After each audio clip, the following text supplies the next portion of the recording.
పోయాయి. మరీ ముఖ్యంగా నెయ్యి ధర 2020లో 600 రూపాయల నుంచి 423కి తగ్గింది.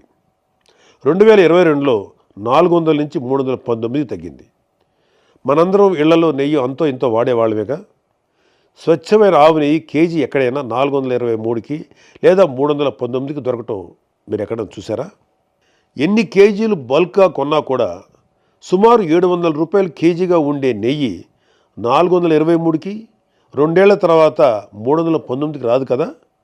అంత తక్కువ ధరకు నెయ్యి దొరుకుతుందంటే అది నెయ్యే కాదు అని అర్థం.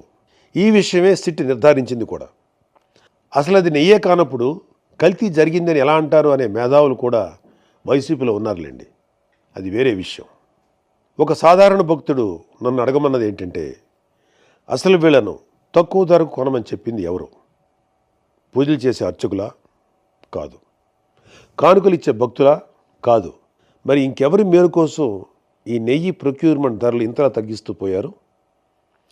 వాళ్ళ జేబులు నిండడం కోసం పనికిమాలిన ఫేక్ గీని కమిషన్లు తీసుకొని ఎక్కువ కొనడం కోసం చేసిన పని. అడుగడుగునా ఇలాంటి దారుణాలు నెయ్యి విషయంలో చేస్తూ పోయి ఇప్పుడు ఏం కాలేదు కదా అని తిరిగి దబాయిస్తున్నారు. ఉల్టా చౌర్ కొత్వాల్కో డాంటే అనే సామెత ఇలాంటి వాళ్ళని చూసే పుట్టింది. ఒకసారి జరిగితే పొరపాటు, రెండోసారి జరిగితే యాదృచ్ఛికం, మూడోసారి కూడా జరిగితే కావాలని చేస్తున్నారు అని అర్థం.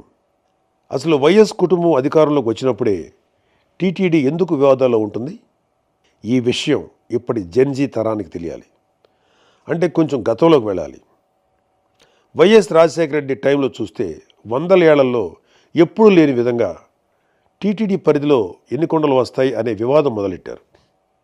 అదేంటి, 7 కొండలు మనమే కదా, అసలు ఈ డిస్కషన్ ఏంటి అని హిందువులు కోప్పడితే అప్పుడు టీటీడీ పరిధిలోని 7 కొండలు ఉన్నట్లు వైఎస్ రాజశేఖర రెడ్డి జీవో ఇవ్వాల్సి వచ్చింది.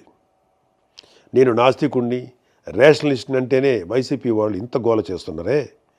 మరి వైఎస్ రాజశేఖర రెడ్డి ఒక నాస్తికుడు, ఒక రాడికల్ స్టూడెంట్ యూనియన్లో పనిచేసి బూతు సుప్రభాతాలు రాస్తూ హిందూ దేవుళ్ళని ఆచారాలని అవమానిస్తూ వచ్చిన భూమన కరుణాకర్ రెడ్డి లాంటి వ్యక్తికి హిందువులందరూ వద్దు వద్దు అంటున్న టీటీడీ చైర్మన్గా ఎలా నియమించాడు? వైఎస్ జగన్మోహన్ రెడ్డి కూడా అధికారంలో ఉన్నప్పుడు అదే పని చేశాడు. అలాంటి ఒకసారి టీటీడీ చైర్మన్ చేస్తేనే హిందువులు బాధపడ్డారు.